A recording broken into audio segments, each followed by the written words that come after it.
जय हिंद दोस्तों। I hope आशा करता हूँ कि आप लोग स्वस्थ होंगे और अच्छे मस्त होंगे। मैं भी ठीक हूँ आपकी दुआ से। तो हम लोगों ने पिछली वीडियो में ईवीएस के लगातार कई वीडियो पढ़ चुके हैं, उसी में आज नेक्स्ट पार्ट पढ़ते हैं। हमारे शरीर के लिए विभिन्न पोषक, यानी कि शरीर के स्वस्थ रहने के लिए क्या पोषक तत्वों की ज़रूरत पड़ती है उसके बारे में पढ़ेंगे। यानी कि कुछ खाने से संबंधित क्या क्या कहाँ पे प्रसिद्ध है इसको देखेंगे, और कुछ बीमारियां भी देखेंगे कि किसके कारण कैसे होती हैं। तो इन सब पे चर्चा करते हैं। तो समय को ना वेस्ट करते हुए आगे बढ़ते हैं और देखते हैं क्या होता है।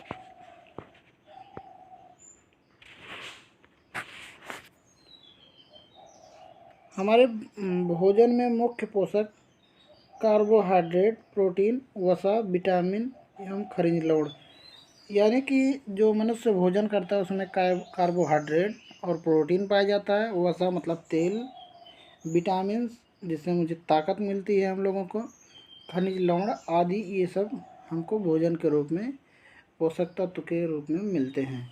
हमारे भोजन में पाए जाने वाले मुख्य कार्बोहाइड्रेट मंड एवं स्टार्च, शर्करा, शुगर के रूप में मिलते हैं। स्टार्च वही जो मुख में खाते समय लार के टाइप में बनता है, जिससे भोजन पचता है, उसी को स्टार्च कहते हैं। और शर्करा, शुगर, यानी कि शुगर की ही वजह से जो है भोजन पचता है अच्छे से और उसमें स्टार्च बनाता है।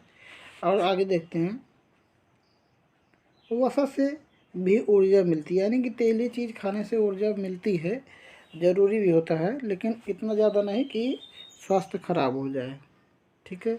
तो प्रोटीन की आवश्यकता हमारे शरीर के वृद्धि तथा स्वस्थ रहने के लिए होती है। प्रोटीन युक्त भोजन प्रायः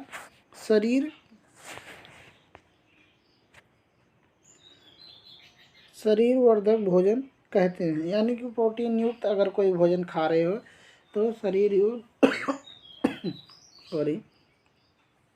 विटामिन रोगों से हमारे शरीर की रक्षा करते हैं। विटामिन हमारी आँख, अस्थियों, दांत और मसूड़ों को स्वस्थ रखने के लिए भी ज़रूरी होता है, सहायता करते हैं। तो इतनी बात थी विटामिन के बारे में, और आगे देखते हैं कुछ और विटामिन की कुछ खास बातें। विटामिन कई प्रकार के होते हैं जिन्हें अलग अलग नामों से जाना जाता है। इसमें से कुछ vitamin A, vitamin B, C, D और विटामिन ई तथा के नाम से जाना जाता है। विटामिनों के एक समूह को विटामिन बी कॉम्प्लेक्स कहते हैं। यानी कि विटामिन बी जो इसमें है, इसके कई पार्ट हैं और उसको अलग अलग पार्ट हैं, अलग अलग उसके नाम हैं, उसको भी देखेंगे। हमारे शरीर को सभी प्रकार के विटामिनों की अल्प मात्रा में आवश्यकता है। मतलब कि कोई भी विटामिन हो और अल्प मात्रा में ही अगर मिल रही है हमारे शरीर को तो ज़्यादा लाभदायक है। विटामिन ए हमारी त्वचा, आँखों को स्वस्थ रखता है। और विटामिन सी बहुत सी रोगों से लड़ने में हमारी मदद करता है। विटामिन डी हमारी अस्थियां हड्डियों और दांतों के लिए कैल्शियम का उपयोग करने में शरीर को सहायता मिलती है। और देखते हैं क्या है, हमारे शरीर को भी सूर्य के प्रकाश उपस्थित के विटामिन डी बनता है। मतलब कि अगर सूर्य की धूप ले रहा है कोई, तो समझो कि उसको विटामिन डी सूर्य की रोशनी से भी मिलती है। चावल में कार्बोहाइड्रेट की मात्रा दूसरे पोषक से अधिक होती है। इसे आधार पर हम यह कह सकते हैं कि चावल कार्बोहाइड्रेट समृद्ध भोजन है। कोई भी भोजन हो, आपको भूख लगी हो, उसको खाने से उतना जल्दी आपकी भूख शांत नहीं होगी कि जितना जल्दी चावल खाने से होगी। अगर आप चावल खाते हैं तो आपकी भूख बहुत जल्दी शांत हो जाती है, इसलिए क्योंकि उसमें कार्बोहाइड्रेट की मात्रा अधिक होती है, इसलिए। ठीक है, आगे देखते हैं। इन पोषकों के अलावा हमारे शरीर को आहारी रेशों और तथा जल की भी आवश्यकता होती है, यानी जल मीन्स पानी की ज़रूरत पड़ती है। आहारी रेशों रुक्षांश के नाम से भी जाना जाता है। हमारे खाने में रुक्षांश की पूर्ति मुख्यतः पादप उत्पादों से होती है। रुक्षांश के मुख्य स्रोत साबुत खाद्यान्न, दाल, आलू, ताजे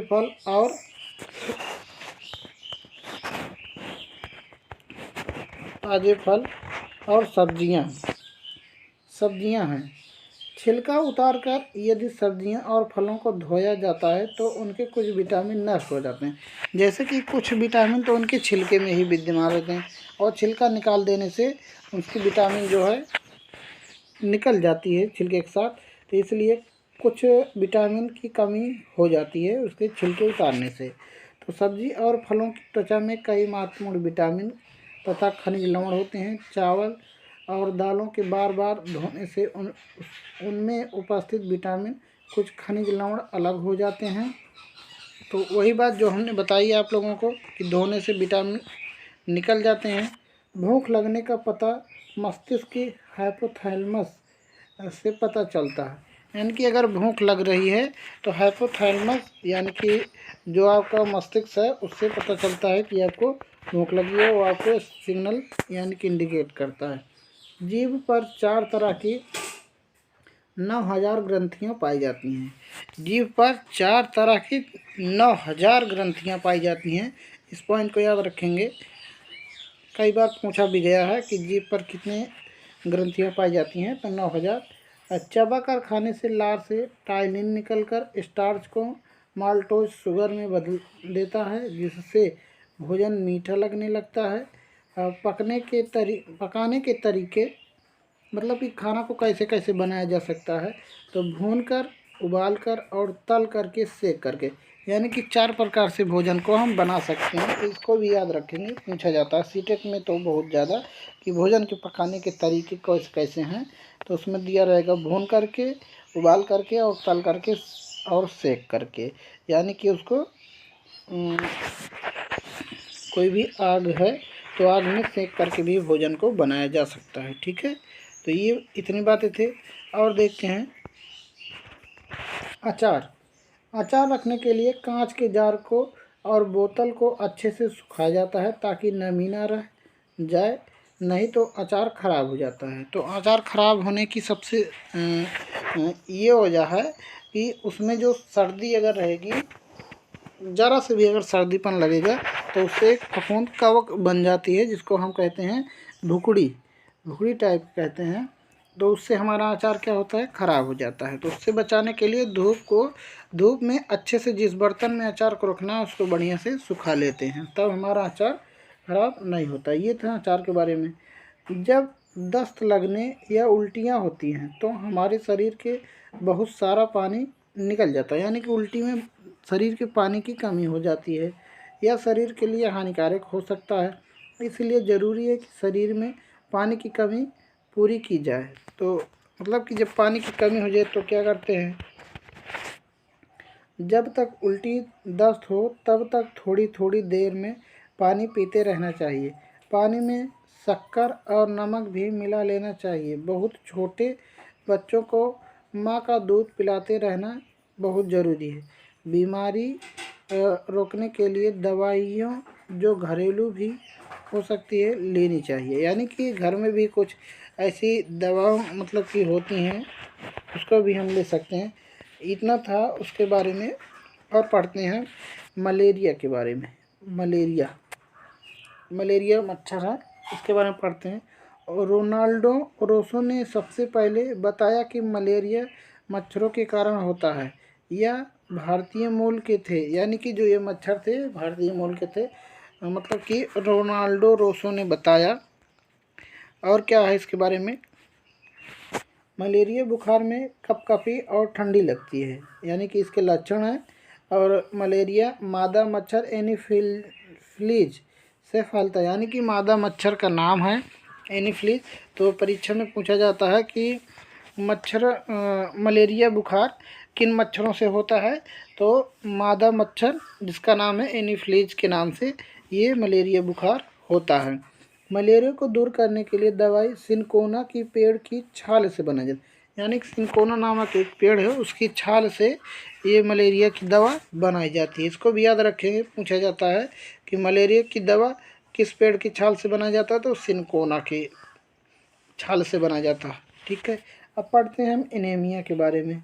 एनीमिया हीमोग्लोबिन या आयरन की कमी के कारण होता है, यानी कि एनीमिया रोग खून की कमी जिसको कहते हैं, रक्त की कमी कहते हैं शरीर में, उसी को एनीमिया कहते हैं। हीमोग्लोबिन या आयरन की कमी हो जाती है। ठीक है, तो यह शरीर और मानसिक रूप से शारीरिक रूप और मानसिक रूप से प्रभावित करता है।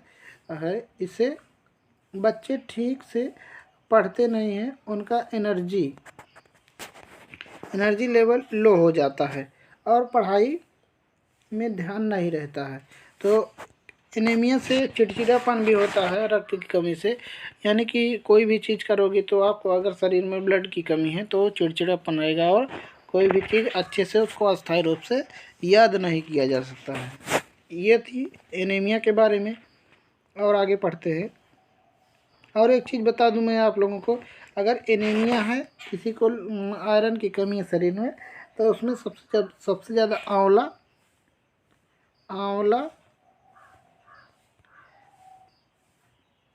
और गन्ना और पालक और गुड़,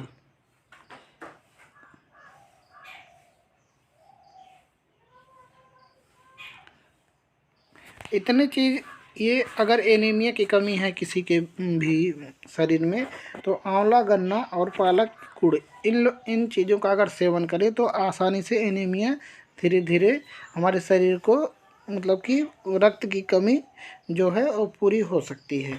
ठीक है, तो ये थी एनीमिया के बारे में जानकारी। अब आगे पढ़ते हैं उदयू। अब कुछ प्रसिद्ध भोजन हैं उनके बारे में पढ़ते हैं, क्या है कैसे हैं। उदयू सर्दियों में खेत में ही ताज़ी सब्जियों को मसालों के साथ एक मटके में भरते हैं और उनको सीलबंद कर देते हैं। कोयले के अंगारों में मटके को उल्टा रख कर सब्जी को पकाया जाता है। इस पकी सब्जी को कहते हैं उदयू, यानी कि एक प्रकार की एक सब्जी है ये।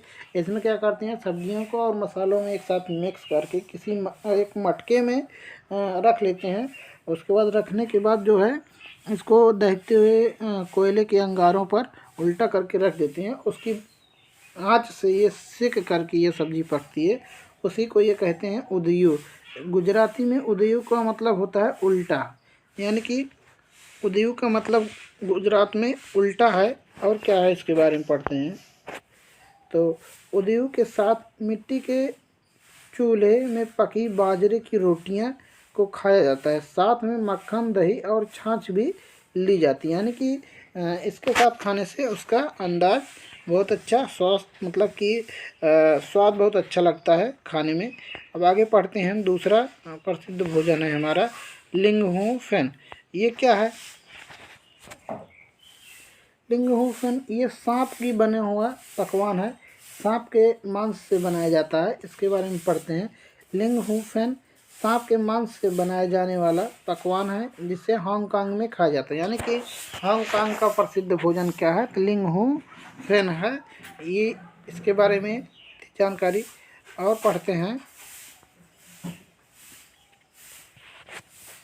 खाने की चीज़ जल्दी खराब हो जाने से बचाने के लिए उसके घरेलू उपाय से, मतलब कि कैसे ठीक किया जा सकता है, इसको हम लोग पढ़ेंगे तो अच्छे से।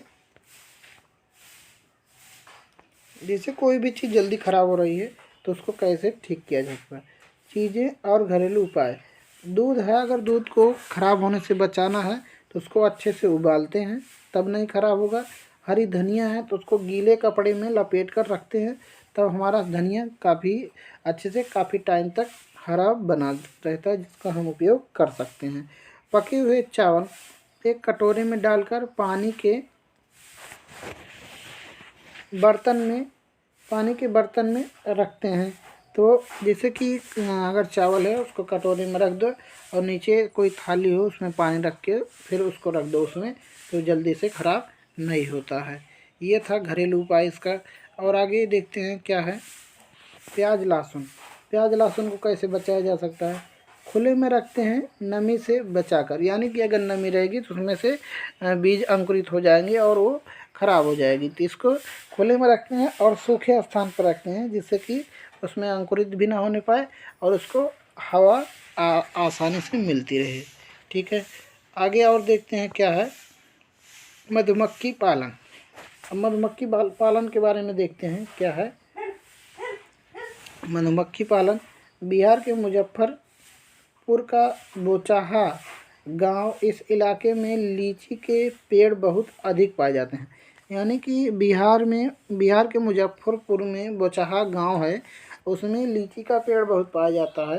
तो लीची के फूल मधुमक्खियों को बहुत लुभाते हैं, मतलब बहुत प्रसिद्ध है, उनको बहुत अच्छा लगता है मधुमक्खियों को लीची का फूल। इसलिए इस क्षेत्र को लोग मधुमक्खी पालन शहद पालन का काम करते हैं। यानी कि अब वो फूलों से शहद लाते हैं तो और क्या पढ़ते हैं, यानी कि अक्टूबर से दिसंबर मधुमक्खी के अंडे देने का समय होता है। ठीक है, तो यह मधुमक्खी पालन शुरू करने का भी सही समय होता है। यानी कि जब मधुमक्खी पालन अगर शुरू किया जाता है तो अक्टूबर से दिसंबर के बीच में किया जाता है। ठीक है, और मधुमक्खी पालन को एपी कल्चर के नाम से जानते हैं। ठीक है, इस पॉइंट को याद रखेंगे क्योंकि पूछा गया कि मधुमक्खी पालन को हम किस नाम से जाना जाता है, साइंटिफिक नाम, तो एपी कल्चर के नाम से जानते हैं। ठीक है, लीची के फूल फरवरी में खिलते हैं। ज़्यादातर लीची के फूल जो सर्वाधिक रूप से अच्छे से खिलते हैं तो हमारा फरवरी का महीना में ज़्यादातर लीची के आसानी से फूल और सबसे भारी मात्रा में देखने को मिलते हैं। ठीक है, और क्या पढ़ते हैं।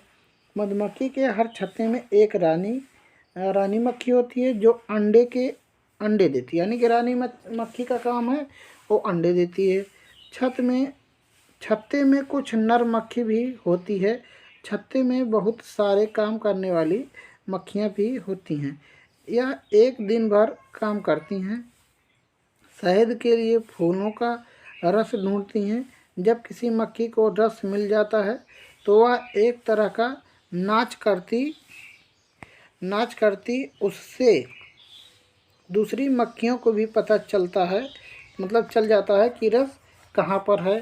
ठीक है, तो और भी मक्खियाँ वहाँ पे पहुँच जाती हैं। मधुमक्खी रस से शहद बनाती हैं। छत्ता बनाने का काम इन्हीं का होता है और बच्चों का पालन का भी मधुमक्खी पालन जो है बक्से का प्रयोग किया जाता है। इस बक्से में चीनी का मीठा घोल डाल दिया जाता है, यानी कि उनको ये पता चले कि हम पहले से ही कुछ न कुछ इसमें रस है। तो उसको देखते हैं। नर मक्खी छत्ते की कुछ खास काम नहीं करती है। मधुमक्खियों के डंक में फार्मिक अम्ल पाए जाते हैं। यानी कि मधुमक्खी जब किसी को काट लेती है तो उसमें मतलब कि अगर उसकी बात कहें तो उनके डंक में जो है फार्मिक अम्ल पाए जाते हैं। ये भी परीक्षा में पूछा जा चुका है, इसको भी याद रखेंगे। ठीक है, अब पढ़ते हैं हम इग्लू के बारे में। इग्लू क्या है। इग्लू देख लो, ये इग्लू है, इग्लू बनाया गया है। इसके बारे में पढ़ते हैं क्या है कुछ खास बात इग्लू के बारे में। इग्लू बर्फ के घर टुंड्रा प्रदेश में पाए जाते हैं। ये एस्किमो प्रजाति द्वारा बनाए जाते हैं। इन घरों को इग्लू कहा जाता है। यानी कि ये बर्फ में बनाए जाते हैं, यानी कि बर्फीले क्षेत्रों में बनाए जाते हैं टुंड्रा प्रदेश में एस्किमो प्रजाति द्वारा। कभी कभी तो ये पूछा जाता है कि इग्लू जो है किस प्रजाति के लोगों द्वारा बनाया जाता है, तो एस्किमो प्रजातियों द्वारा ये इग्लू का निर्माण किया जाता है। ये इग्लू के बारे में थी। और क्या कुछ खास बात है, आगे देते हैं। चंगथांग के बारे में पढ़ते हैं। ये क्या है। चंगथांग पश्चिमी और उत्तरी तिब्बत में एक ऊंचा पठार है। यह 5000 मीटर ऊंचाई पर स्थित है, जो कुछ हद तक भारत के लद्दाख के क्षेत्र के दक्षिण पूर्व में भी फैला हुआ है। तो चांगथांग के बारे में ये था कि ये एक तिब्बत का सबसे ऊंचा पठार है और इसकी ऊंचाई जो है 5000 मीटर है। ठीक है, और ये कहाँ है तो भारत के लद्दाख क्षेत्र में दक्षिणी पूर्व में ये इसका विस्तार है। ये था चांगथांग के बारे में। और पढ़ते हैं, यहाँ चांगपा नाम की प्रजाति जिसकी आबादी कुल 5000 लोगों है, यह हमेशा अपनी भेड़ बकरी के साथ घूमते रहते हैं। चांगपा लोग अपने टेंट को रैबो कहते हैं, यानी कि रैबो टेंट किसके द्वारा लगाया जाता है तो चांगपा जनजातियों के द्वारा कहाँ पे लगाया जाता है, ये चांगथांग तिब्बत का जो पठारी इलाका है वहाँ पे लगाया जाता है इनके द्वारा। यह सर्दियों में 70 किलोमीटर प्रति घंटा की हवा को मतलब वहाँ पे हमेशा सर्दी जो है सर्दी का मौसम रहता है, बर्फीला इलाका है तो उसमें वहाँ पे जो है 70 किलोमीटर प्रति घंटा की रफ्तार से हवाएं चलती हैं। और क्या बात है, चांगपा की भाषा में चांगथाप का मतलब है ऐसी जगह से है जहाँ कम लोग रहते हैं, यानी कि चांगथाप का मतलब है जहाँ पे अब भाई इतने ठंडी के मौसम में वहाँ पे वैसे ज़्यादातर कम लोग रहेंगे। और क्या देखते हैं, यहाँ पे एक भी पेट्रोल पंप नहीं है। रैबो अर्थात टेंट के पास एक जगह होती है जिसे ये लोग लेखा बोलते हैं। यहाँ अपनी बकरी और भेड़ों को रखते हैं, यानी कि जहाँ पे अपनी भेड़ों और बकरियों को रखते हैं उसी टेंट को रैबो कहते हैं और उसे लोग लेखा कहते हैं। तो ये बात थी हमारे चांगथा के। और क्या बातें हैं, लेखा की दीवार पत्थर की बनी होती हैं। हर परिवार अपने जानवर पर एक विशेष प्रकार का चिन्ह बनाते हैं, यानी कि अपने अपने भेड़ बकरियों को पहचानने के लिए सब अलग अलग के रंगों द्वारा एक उनके शरीर पे कोई चिन्ह बना देते हैं जिससे कि अपने जानवर को पहचान पाएँ आसानी से। औरतें और छोटे बच्चियां जानवरों को गिनकर चराने ले जाती हैं, फिर लौटकर उन्हें दोबारा गिनती हैं। यही लोग अपनी बकरियों को ऊंचाई और ठंडी जगह पर चराने ले जाते हैं जिससे बकरियों के बाल घने और मुलायम होते हैं। यानी कि एक प्रकार से कहा जाए तो ये लोग जो है ठंडे प्रदेशों में और इनकी बकरियां जो होते हैं इसलिए इनके बालों जो है मुलायम और घने होते हैं जिसके उनको ठंडी न लग पाए। तो ये बात थी हम चांगथाम के बारे में। आगे पढ़ते हैं, विश्व प्रसिद्ध पश्मीना शाल। अब इसके बारे में पढ़ते हैं, विश्व प्रसिद्ध पश्मीना शाल के बारे में पढ़ते हैं। तो पश्मीना शाल चांगपा लोगों द्वारा पाली गई बकरियों के बालों से बनती है।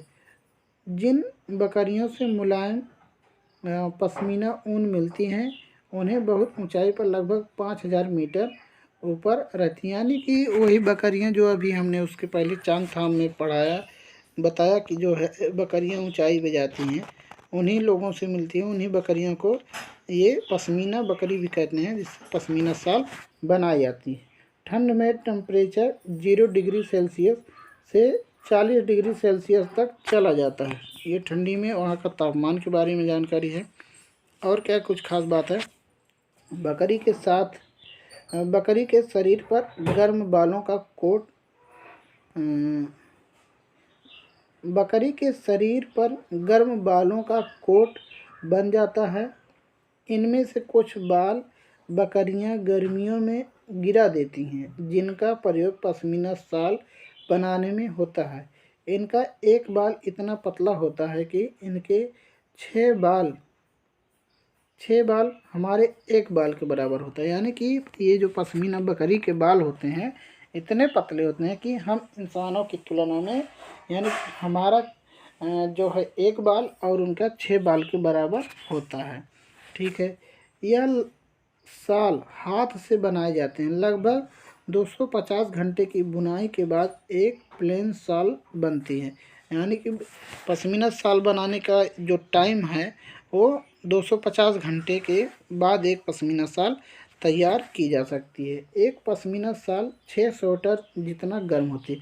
ये थी पश्मीना शाल के बारे में और इसकी कुछ खास बातें थी जिसको हमने बोलेंगे अच्छे से पढ़ा और देखा। ठीक है, और आगे देखते हैं क्या है। कुछ चर्चित व्यक्तियों की बात हम अगले वीडियो में करते हैं। तब तक के लिए दोस्तों धन्यवाद, जय हिंद। हाँ, एक बात और कहते हैं कि आप लोग जैसे कि इस चीज़ को अच्छे से पढ़ते हुए नोट्स भी बना लो, जिससे कि परीक्षा में रिवीजन के समय आपको अच्छे से देखने को मिल सके। ठीक है, तो और हाँ, एक बात और, चैनल को लाइक और सब्सक्राइब कर दीजिए, जिससे कि आपको जितने भी वीडियो मैं यहाँ से मतलब डालता हूँ आसानी से आपको मिल सके और उसको आप वॉच कर सकें। ठीक है, तब तक के लिए थैंक्स फॉर वॉचिंग, जय हिंद।